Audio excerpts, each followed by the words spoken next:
Now, I want to share a story with you, and this is actually an article that I wrote over the weekend called All Wars Are Bankers' Wars. And I went in, I did a lot of research. It's posted to the front page of whatreallyhappened.com. I understand it's already gone viral. It's being reposted around the web. But I wanted to basically tell it to you here on the radio show. And it's a very long story. We're probably going to take the rest of the hour to do it. But it's something that you need to understand, that all of these wars and assassinations that we're told are crazed lone nut assassins or weapons of mass destruction or bringing democracy, all of them track back to the private central bankers as the initiating event. And the more you study this, the more you will realize all the wars are wars for the bankers, for the private central bankers. And I know a lot of people are going to have difficulty comprehending this, just how many of these wars we have fought as a nation were fought for no other purpose than to force private central banks onto nations that did not want them. So we're going to have a few examples so you understand why at this particular time in history the United States government is mired in so many wars against so many foreign nations. And there's plenty of precedents for this. Now, going back to the beginning, the United States fought the American Revolution primarily over King George III's Currency Act, which forced the colonists to abandon their own government-issued currencies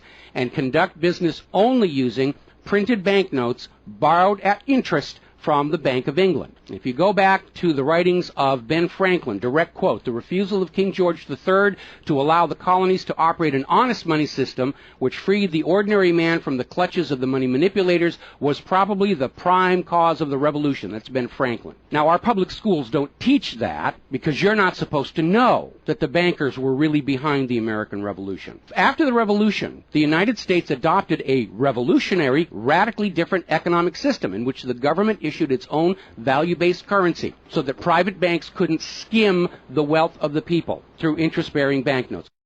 So the American Revolution was fought primarily to free the American people from King George III's Currency Act, which ordered them to conduct all business using printed banknotes borrowed at interest from the Bank of England. So the Bank of England was just, raking in wealth from the labor of the American people in exchange for ink and paper. And that fueled the anger that led to the American Revolution. Your public schools don't spend a lot of time on that, but that was really what it was all about. So the revolution was over, the United States was born, but the private bankers are nothing if not dedicated to their schemes to acquire other people's wealth, and they knew full well how easy it is to corrupt a nation's leaders. Now, just 1 year after Mayor Amschel Rothschild had uttered his infamous, "Let me issue and control the nation's money, and I care not who makes the laws," private bankers succeeded in setting up a new private central bank called the First Bank of the United States, largely through the efforts of the Rothschilds' chief supporter in the United States, Alexander Hamilton. Now, this First Bank of the United States was founded in 1791,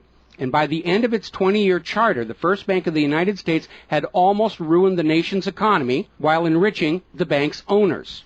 As a result, Congress refused to renew the charter and signaled their intention to go back to a state-issued, value-based currency on which the people paid no interest at all to any banker. This resulted in a threat from Nathan Mayer Rothschild against the U.S. government. Quote, "Either the application for renewal of the charter is granted, or the United States will find itself involved in a most disastrous war." End quote. Congress still refused to renew the charter for the First Bank of the United States, whereupon Nathan Mayer Rothschild railed, quote, "Teach those impudent Americans a lesson. Bring them back to colonial status." End quote. Financed by the Rothschild-controlled Bank of England, Britain then launched the War of 1812 to recolonize the United States and force them back into the slavery of the Bank of England's banknotes, or to plunge the United States into so much debt they would be forced to accept a new private central bank. And the plan worked.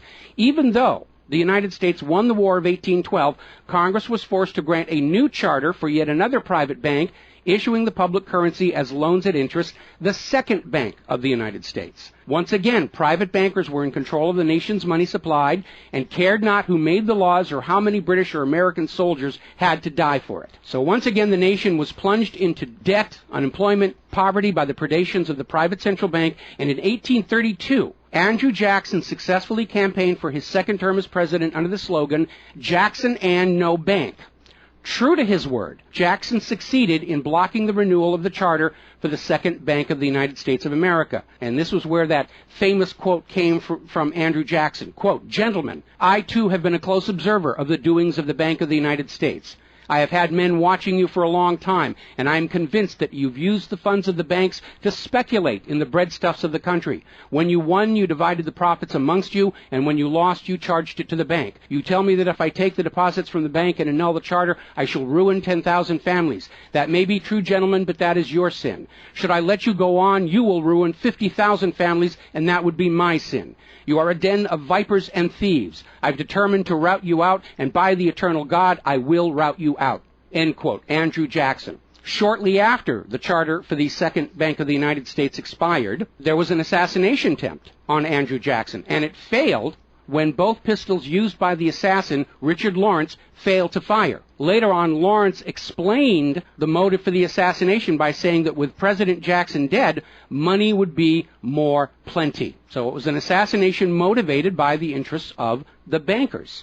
Now, our public school system is as subservient to the bankers' wishes to keep certain history from you, just as the corporate media is subservient to Monsanto's wishes to keep the dangers of GMOs from you, and the global warming cult's wishes to conceal from you the fact that Earth has actually been cooling for the last 16 years. So it should probably be no surprise that the financial dimension of the Civil War are not well known to the average American. It's portrayed in our history books and our popular media as an internal dispute over slavery, but in fact it was a war with global implications. When the Confederacy seceded from the United States, the bankers once again saw the opportunity for a rich harvest of debt and offered to fund Lincoln's efforts to bring the South back into the Union at 30% interest. Lincoln remarked that he would not free the black man by enslaving the white man to the bankers, and using his authority as president, issued a new government currency, the greenback. This was a direct threat to the wealth and power of the central bankers, who quickly responded. This is a quote from the London Times following Lincoln's issuance of the greenbacks. Quote, "If this mischievous financial policy, which has its origin in North America, shall become indurated down to a fixture, then that government will furnish its own money without cost. It will pay off debts and be without debt. It will have all the money necessary to carry on its commerce. It will become prosperous without precedent in the history of the world. The brains and wealth of all countries will go to North America. That country must be destroyed, or it will destroy every monarchy on the globe." So, goaded by the private bankers, much of Europe supported the Confederacy against the Union, with the expectation that victory over Lincoln would mean the end of the greenback. France and Britain seriously considered an outright invasion on the United States in support of the Confederacy, but they were held at bay by Russia. A little bit of history most Americans don't understand. Russia came to the aid of Lincoln's Union during this crisis. Now, at that time, Russia had just ended their serfdom system, and they had a state central bank similar to the system the United States had been founded on. Now, free of European intervention, the Union won the war, and Lincoln announced his intention to go on issuing the greenbacks. Following Lincoln's assassination, the greenbacks were pulled from circulation, and the American people forced to go back to an economy based on banknotes borrowed at interest from the private bankers. So finally, in 1913, the private central bankers of Europe, in particular the Rothschilds of Great Britain, the Warburgs of Germany, met with their American financial collaborators on Jekyll Island, Georgia, to form a new banking cartel with the express purpose of forming the Third Bank of the United States, with the aim of placing complete control of the United States money supply once again under the control of private bankers. Owing to hostility over the previous banks of the United States, the name of this third bank was changed to the Federal Reserve, in order to grant the new bank a quasi-governmental image. But in fact, it is a privately owned bank. It's no more federal than Federal Express. In fact, last year, the Federal Reserve successfully rebuffed a Freedom of Information lawsuit by Bloomberg News on the grounds that as a private banking corporation, and not actually a part of the U.S. government, the Freedom of Information Act did not apply to the operators of the Federal Reserve. So 1913 proved to be a transformative year for the nation's economy. First, with Congress' passage of the 16th Income Tax Amendment and the false claim it had been ratified. Here's another direct quote. "I think if you were to go back and try and find and review the ratification for the 16th Amendment, which was the internal revenue, the income tax, I think if you went back and examined that carefully, you would find that a sufficient number of states never ratified that amendment," end quote. That's U.S. District Court Judge James C. Fox in Sullivan versus United States, 2003. Later that same year, 1913, and apparently unwilling to risk another questionable amendment, Congress passed the Federal Reserve Act over the Christmas holiday in 1913, while members of Congress opposed to the measure were at home. This was a very underhanded deal, as the Constitution explicitly vests Congress with the authority to issue the public currency, does not authorize its delegation, and thus would have required a new amendment to transfer that authority to a private bank. But pass it, Congress did, and President Woodrow Wilson signed it as he promised the bankers he would in exchange for generous campaign contributions. Now, President Wilson later regretted that decision. You've probably heard this quote before, but you're going to get it again. Quote, "I am a most unhappy man. I have unwittingly ruined my country. A great industrial nation is now controlled by its system of credit. We are no longer a government by free opinion, no longer a government by conviction and the vote of the majority, but a government by the opinion and duress of a small group of dominant men." That was Woodrow Wilson writing in 1919. Now, 1 year after the passage of the Federal Reserve Act, World War I started, and it is important to remember that prior to the creation of the Federal Reserve, there was no such thing as a world war. Now, World War I actually started between Austria, Hungary, and Serbia, but quickly shifted to focus on Germany. Why Germany? They didn't start the war. Why was Germany the villain in World War I? Well, the real reason was their industrial capacity was seen as an economic threat to Great Britain. Great Britain's pound was already in decline at the time because too much economic emphasis was on banking and finance, and not enough was on agricultural development, industrial development, and infrastructure. It's very much like the situation we have in the United States right now. All the financial operatives, they want to play the Wall Street games, and other parts of the economy are being neglected. We've lost a great deal of our manufacturing. We're not the agricultural exporter we used to be because everybody's over there at Wall Street playing in that giant open-air casino. Now, pre-war Germany did have a private central bank, but it was under strict control by the German government to keep inflation at reasonable levels and to make sure that all of the German economy was being properly funded, just like Putin did with their central bank about a month ago.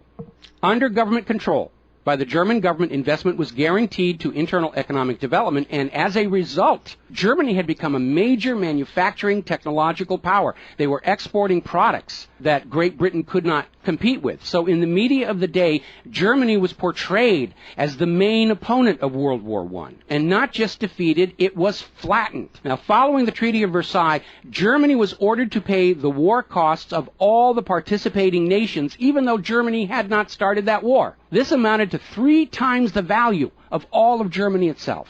Germany's private central bank, to which the German government had gone deeply into debt to pay the cost of the wars, was allowed to break free of government control. That led to the massive inflation of the Weimar Republic, followed, permanently trapping the German people in endless debt. And money speculators were running rampant, and it led to these situations where you had literally a whole basket full of paper notes to get a loaf of bread. Now, when the Weimar Republic collapsed economically, it opened the door for the National Socialists to take power. Their first financial move was to issue their own state currency, which was not borrowed from private central banks. It was based on a unit of value, not a unit of debt. Freed from having to pay interest on the money in circulation, Germany blossomed and quickly began to rebuild its industry. It was an amazing transformation to see. The media called it the German miracle. Time magazine lionized Hitler for the amazing improvement of life for the German people and the explosion of German industry, and they even named him Time magazine's Man of the Year in 1938. And then once again, Germany's prosperity and freedom from a private central bank loaning the public currency at interest became a threat to other nations and other powers. I have a couple of quotes here from Winston Churchill that tells you what was really going through the minds of Europe in the years leading up to World War II. Quote, "Should Germany merchandise again," which means do business, "should Germany merchandise again in the next 50 years, we have led this war, World War I, in vain." That was Winston Churchill writing in the Times in 1919. Another quote, "We will force this war upon Hitler if he wants it or not," end quote. Winston Churchill in a 1936 radio broadcast. Quote, "Germany becomes too powerful. We have to crush it," end quote. Winston Churchill in November 1936 speaking to U.S. General Robert Wood. Quote, "This war is an English war, and its goal is the destruction of Germany." Winston Churchill, autumn 1939 broadcast. So it was all about economics and profitability. Now, Germany's state-issued value-based currency was also a direct threat to the wealth and power of the private central banks around the world. And as early as 1933, they started to organize a global boycott against Germany to strangle this upstart ruler who thought he could run his nation without a private central bank. Now, as had been the case in World War I, Great Britain and other nations threatened by Germany's economic power looked for an excuse to go to war.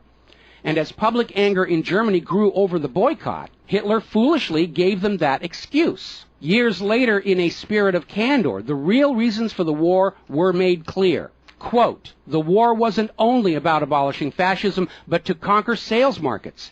We could have, if we had intended so, prevented this war from breaking out without doing one shot, but we didn't want to." End quote. Winston Churchill to Harry Truman, March 1946. One more quote here.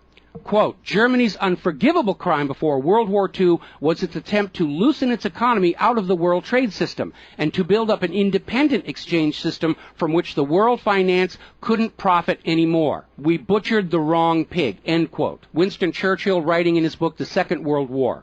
Now, a little side note, we're going to actually step back in time to the years before World War II. A little bit of history a lot of Americans are still completely unaware of. And it involves a gentleman by the name of Marine Corps Major General Smedley Butler. In 1933, Wall Street bankers and financiers had bankrolled the successful rise to power of Hitler and Mussolini. Brown Brothers Harriman in New York, and they're still there. I saw them when I was there for the 9/11 anniversary. They were financing Hitler right up to the day war was declared with Germany. And these Wall Street financiers decided that a fascist dictatorship in the United States, based on the one Mussolini had in Italy, was going to be far better for their business interests than Roosevelt's New Deal, which threatened massive wealth redistribution to recapitalize the working and middle classes of America. So the Wall Street tycoons recruited General Butler to lead the overthrow of the U.S. government and install a Secretary of General Affairs who would be answerable to Wall Street and not the people, would crush social unrest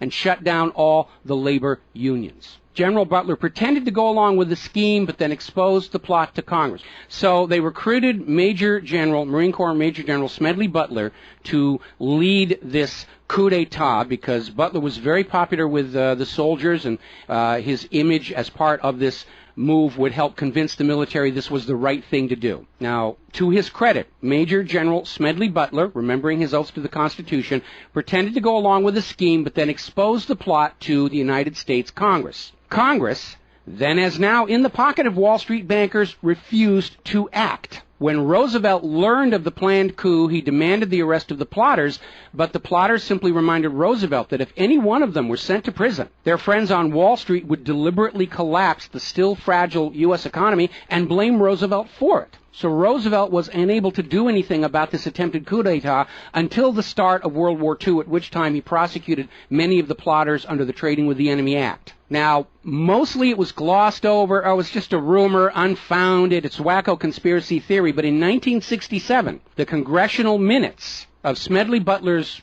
revelation to Congress of the coup were finally released to the public. You ever see this movie, 7 Days in May, Kirk Douglas and Burt Lancaster, about an attempted military takeover of the United States of America? It was based loosely on this story. But of course, in the movie, the bankers being behind the Burt Lancaster character was completely removed from the script here.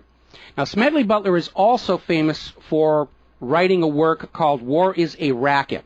And I would like to read you a quote from that. Quote, "I spent 33 years and 4 months in active military service as a member of our country's most agile military force, the Marine Corps. I served in all commissioned ranks from second lieutenant to major general. And during that period, I spent more of my time being a high-class muscle man for big business, for Wall Street, and for the bankers. In short, I was a racketeer, a gangster for capitalism.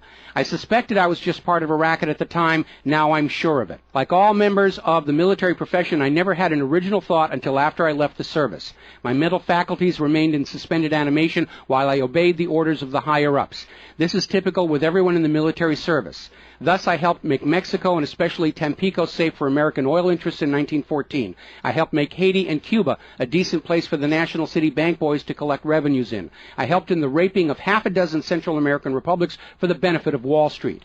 The record of racketeering is long. I helped purify Nicaragua for the International Banking House of Brown Brothers in 1909 through 1912. I brought light to the Dominican Republic for American sugar interests in 1916. In China in 1927, I helped see to it that the Standard Oil went its way unmolested. During those years, I had, as the boys in the back room would say, a swell racket. I was rewarded with honors, medals, and promotion. Looking back on it, I feel I might have given Al Capone a few hints. The best he could do was operate his racket in 3 city districts. I operated on 3 continents. General Smedley Butler, former U.S. Marine Corps Commandant, and he wrote that in 1935. So, now moving forward here. As president, John Fitzgerald Kennedy understood the predatory nature of private central banking. He understood why Andrew Jackson fought so hard to end the Second Bank of the United States.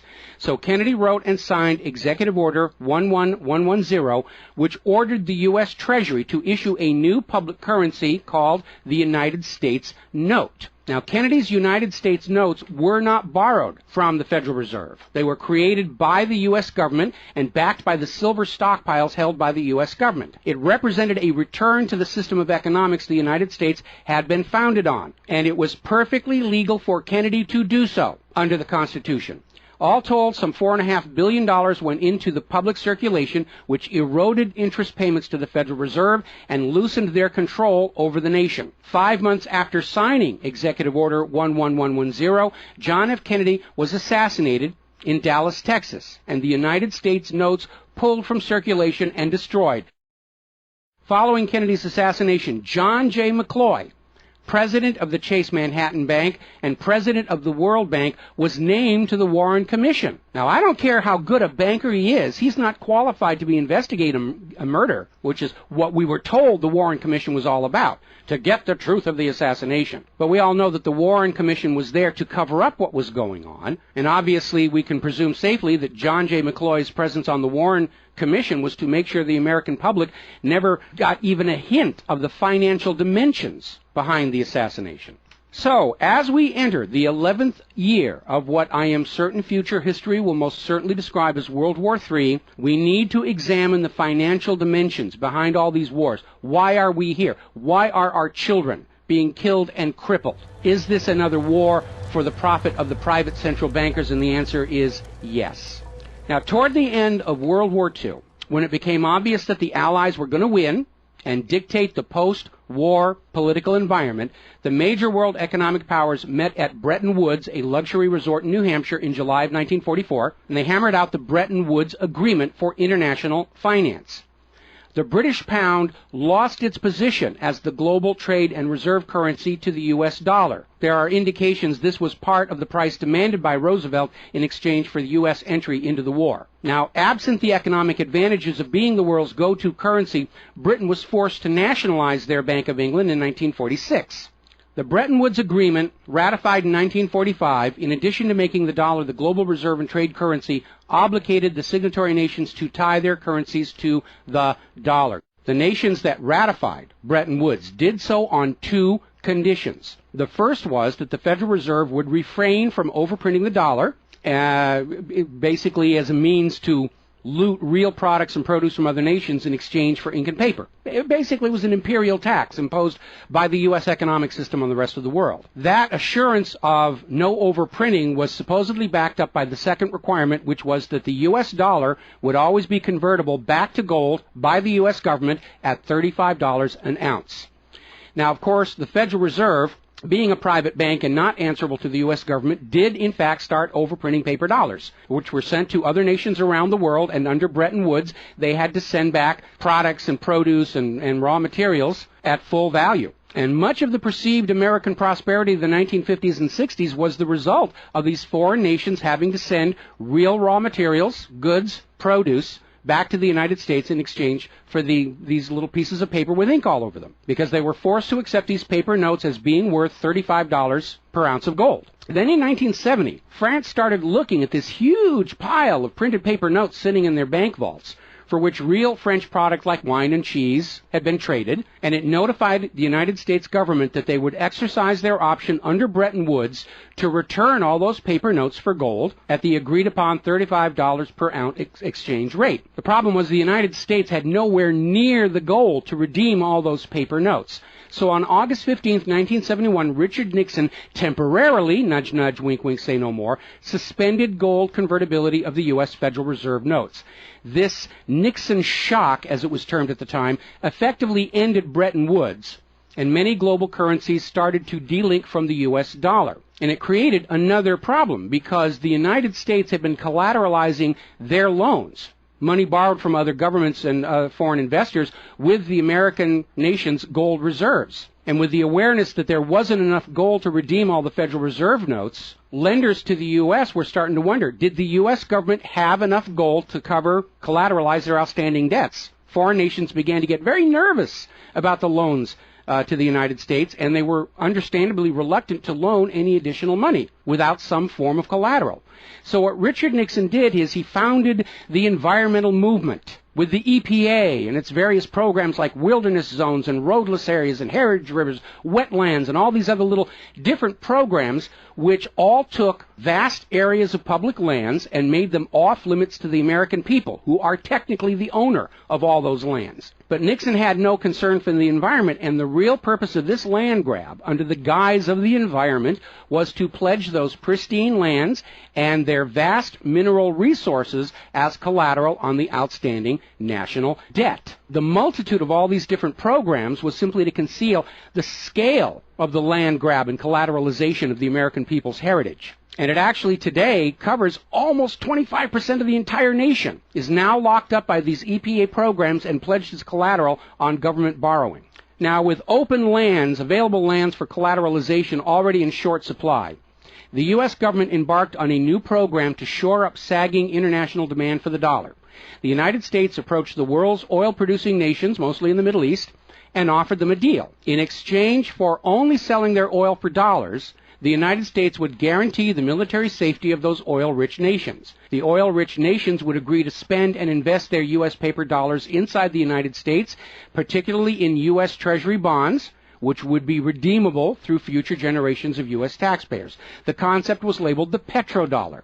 In effect, the United States, no longer able to back the dollar with gold, was now backing it with oil, other people's oil. And that necessity to keep control over those oil nations to prop up the dollar has dominated America's foreign policy in the region ever since.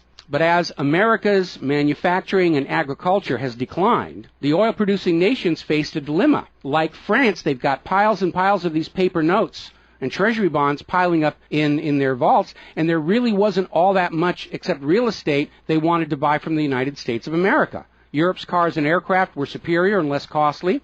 In more recent times, America's experiment with GMO food crops has led a lot of nations to simply avoid buying U.S. agricultural exports. Israel's constant belligerence against its neighbors has caused the oil-producing nations to wonder if the U.S. could actually keep their end of the petrodollar arrangement. So oil-producing nations started to talk of selling their oil for whatever currency the purchasers wanted to pay. Iraq, already somewhat hostile to the United States following Desert Storm, demanded the right to sell their oil for euros in 2000. In 2002, the United Nations agreed that Iraq had a right to sell their oil for euros under the Oil for Food program. 1 year later, 2003, the United States reinvaded Iraq, lynched Saddam Hussein, and placed Iraq's oil back on the world market, only available for U.S. dollars. Now, the clear U.S. policy shift following 9/11, away from at least attempting to appear to be an impartial broker of peace in the Mideast to one of unquestioned support for Israel's aggressions, only further eroded confidence in the petrodollar deal, and even more oil-producing nations started openly talking of trading their oil for other global currencies. So over in Libya, Muammar Gaddafi had instituted a state central bank and a value-based trade currency, the gold dinar. Gaddafi then announced that Libya's oil was for sale, but only for the gold dinar. Other African nations, seeing the rise of the gold dinar and the euro, even as the U.S. dollar continued its inflation-driven decline, flocked to the new Libyan currency for trade. This move had the potential to seriously undermine the global hegemony of the dollar. French President Nicolas Sarkozy reportedly went so far as to call Libya a threat to the financial security of the world. So the United States invaded Libya under the guise of supporting a popular rebellion. They brutally murdered Gaddafi, apparently because the object lesson of Saddam's lynching had not been enough of a message, imposed a private central bank, and returned Libya's oil output to dollars only. The gold that was supposed to be made into the gold dinars, as of the last report I could find, unaccounted for. Now, according to General Wesley Clark, the master plan for the dollarification of the world's oil nations included 7 targets: Iraq, Syria, Lebanon, Libya, Somalia, Sudan, and Iran. Venezuela, which has started selling their oil to China for the yuan, seems to be a late addition. What is notable about those original 7 nations targeted by the U.S. is that none of them are members of the Bank of International Settlements. This is the private central banker's private central bank located in Switzerland. That meant that those 7 targeted nations were deciding for themselves how to run their nation's economies rather than submitting to the international private central bankers. Now, of course, the bankers' gun sights are on Iran, which dares to have a government central bank and sell their oil for whatever currency they choose. The war agenda for Iran is, as always, to force Iran's oil to be sold only for dollars and to force them to accept a privately owned central bank. Now, you have been raised by a public school system and a media that constantly assures you that the reasons for all these wars and assassinations are many and varied. We're bringing democracy to the conquered lands. We hear that a lot. When actually the U.S. hasn't. The usual result of a U.S. overthrow is the imposition of a pro-business, pro-Wall Street, pro-U.S. dictatorship. Good example, the 1953 CIA overthrow of Iran's democratically elected government of Mohammad Mossadegh and the imposition of the Shah. Or the 1973 CIA overthrow of Chile's elected government of President Salvador Allende and the imposition of the dictator Augusto Pinochet. Another one of the excuses we'll get is we have to save the people from a cruel oppressor. That's the one they're using in Syria right now. Revenge for 9/11. That was a big one going into Iraq. And then later on, President Bush was caught on video saying, no, Iraq had nothing to do with 9/11. And behind all of them, that tired, worn-out, catch-all excuse for invasion, weapons of mass destruction. Assassinations are always passed off as crazed lone nuts to obscure the real agenda. And the real agenda of the bankers is very simple. It is enslavement of the people by creation of a false sense of obligation. Now, that obligation is false because the private central banking system by design creates more debt than money with which to pay the debt. There is no way out the way it's set up. It's impossible to escape as long as you're playing by their rules. And you need to understand, private central banking is not science. It is a religion. It's a set of arbitrary rules created to benefit the priesthood, meaning the bankers, and it is supported only because people believe this is the way it's supposed to be.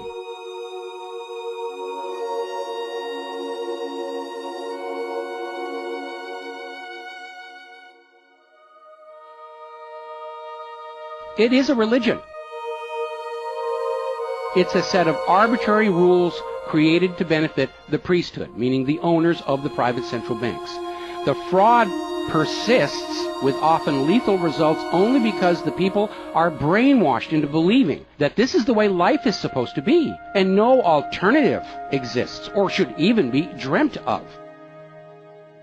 Now, this same approach, the same brainwashing, was true of 2 earlier systems of enslavement, rule by divine right and slavery, both systems built to trick people into obedience, and both now recognized by modern civilization as illegitimate. So now we are on the verge of a new era in history where we will recognize that rule by debt, rule by private central bankers issuing the public currency as a loan at interest is equally illegitimate. It only works as long as people allow themselves to believe that this is the way life is supposed to be. But you need to understand something that's the core of the issue. Private central banks do not exist to serve the people, the community, or the nation. Private central banks exist to serve their owners, to make them rich beyond the dreams of Midas, and all for the cost of ink, paper, and the right bribe to the right official, and the occasional assassination. But behind all these wars and all these assassinations, the 100 million plus horrible deaths from all of these wars, lies a single policy of financial dictatorship. The private central bankers only allow rulers to rule, only on the promise that the people of a nation be enslaved to the private central banks. Rulers who do not go along with that will be killed, their nation invaded by those other nations still enslaved to the private central banks. The bankers themselves don't fight these wars. Their children are not in these wars. A nation tries to break free of the private central bankers like Libya. All the other nations under the bankers' control pile on and destroy them. This so-called clash of civilizations you are being told about by the corporate media,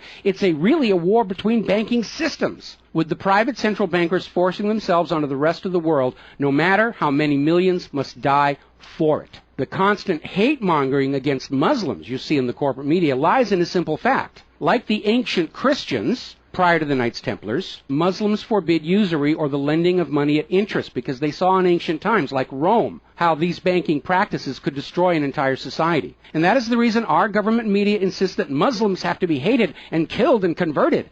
They refuse to submit to currencies loaned at interest. They refuse to be debt slaves. That makes them a threat to the natural order of the world, the new world order of global fascist dictatorship. So, off to war your children must go to spill their blood for the money junkies' gold. We barely survived the last 2 world wars. Now we're going into the third one in the nuclear bioweapon age. That is very dangerous. We have to ask ourselves, are the private central bankers willing to risk incinerating the whole planet to feed their greed? Apparently so. You as parents, as siblings, as spouses, need to ask yourself, do you really want to see your loved ones in uniform, killed and crippled, all for a bank balance sheet? But the whole point of this article, the whole point of what I'm sharing with you today, and this is all history, you can go out and hunt it down for yourself. Behind all the flag waving, behind all the propaganda, behind the crazed lone nut assassins, weapons of mass destruction, all of the modern wars this nation have fought are wars by and for the private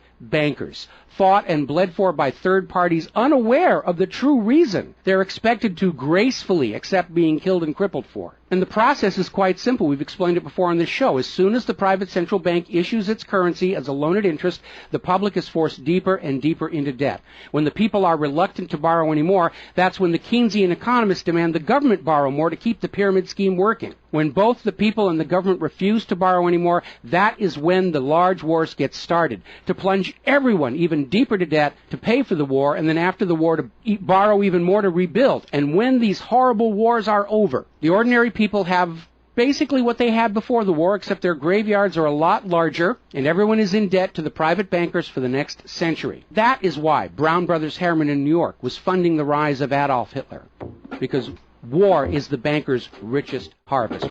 We all need to recognize this is what all these wars have been about. Private central banking, enlarging their domain, imposing their will on nations that do not want it, imposing their system on the rulers of nations who do not want it. Bribery, blackmail, assassination, they will do anything to maintain their stranglehold on the productivity of the world's people. And as long as private central banks are allowed to exist, inevitably, as the night follows the day, there will be poverty, hopelessness, millions of deaths in endless world wars until the earth itself is sacrificed in flames to Mammon. The path to true world peace lies in the abolishment of all private central banking everywhere, and a return to the state-issued, value-based currencies that allow nations and people to become prosperous through their own labor and development and efforts. Now, I mentioned the Knights Templars. Prior to the Knights Templars, Christianity, like Islam, forbade usury because Christianity, much of Orthodox Christianity, came out of Rome, and they had seen firsthand what debt-based economies do, even to the Roman Empire. They'd seen it firsthand, so they had a ban on usury. And the Knights Templars were able to basically either bribe or blackmail the Pope to get a special dispensation that allowed them to rent money, is what they called it. They didn't call it usury, they called it renting money. A lot of modern predatory banking practices were pioneered by the Knights Templars, and they plunged Europe into hopelessly unpayable debt until finally French King Philip IV, otherwise known as Philip the Fair, did the only solution he could do, because he understood as long as you believed in the rules of the bankers, as long as you played by the rules they created to serve themselves, you are hopelessly trapped. And so Philip thought outside the box, and I know he's demonized for it, but in looking at the history of the Templars, it was his last resort. He sent messages to all of the regions in France, secret orders on the same time, in the same moment, on the same day. All of the Templars were arrested. and their commanderies, which is what they called their banks, were broken into, looking for looted wealth. They didn't find a lot of it. It was a paper empire, just like the Federal Reserve is. It's all based on paper. There's nothing of any real value there. It's all paper notes. And he sent the Templars to prison and execution, except for Scotland and Portugal, where the Pope and King Philip IV really didn't have a lot of control.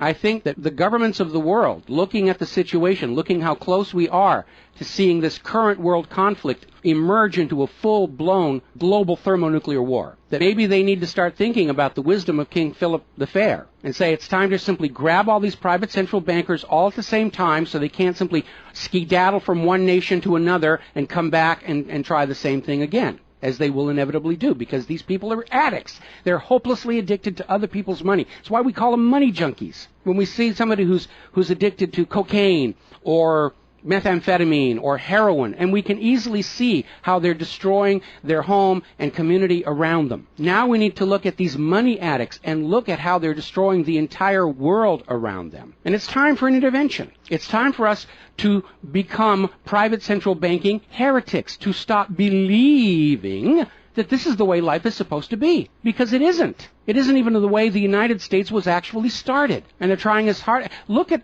the destruction of our nation. We used to be the world's greatest nation. Now the most generous estimate is we're down to number 16 and still falling. And yet, despite the destruction to our nation, its infrastructure, its children, its quality of medical care, the quality of its manufacturing output, we still are compelled somehow to go out and force this same banking system onto the rest of the world at the point of a bayonet. Does that make any sense at all? Not to a rational human being. To a money junkie, yeah, it's perfect. But we're really at a crisis point in history. And the first step to resolving that crisis, to not let it go any further into a potential nuclear war, is to recognize that private central banking, ruled by manufactured illusion of debt, is no more legitimate a system of governance than rule by divine right or rule by slavery. We all need to recognize the true cause of all the pain and suffering and wars. It's not the terrorists, it's not Al-Qaeda. These are just distractions and set pieces put in front of your eyes so you can't see the very clear pattern behind much of modern human history. It's a war of banking systems, with the predatory private central banks seeking to eradicate any nation and any ruler that would dare try and operate their economy outside the control of the private central bankers. That's the real cause for the war. Is it something you're willing to fight and die for, to support these private central bankers? Is it something you're willing to let your sons and daughters and brothers and sisters be blown to bloody bits for, so the money junkies can have their latest fix, just a little tiny bit more gold or a little larger number on the bottom of that brokerage statement, so they can have today's thrill, their fix of money that is bought with the blood of your children? I don't think so. But the time has come to point out what really is the cause of all causes behind all the wars and suffering that our planet is having to endure and our people are having to endure. The common enemy of all humankind are private central banks issuing the public currency as a loan at interest. And as history will show, they will do anything, up to and including global wars, to keep their lock on yours and your children's future economic well-being and productivity. We're not a free society. Media will tell us that we're free, but we're not free. We are slaves. Our slave chains are made of paper, and that paper is the Federal Reserve note. Too few of our leaders have tried to stand up to this system of enslavement, usually with lethal results. But if all the people of the world at the same time stand up and say no more private central banks, it will come crashing down, just as slavery did, just as rule by divine right did, and then we'll be embarking on a new era in human history, where the emphasis on social development is on the people and not on the money junkies.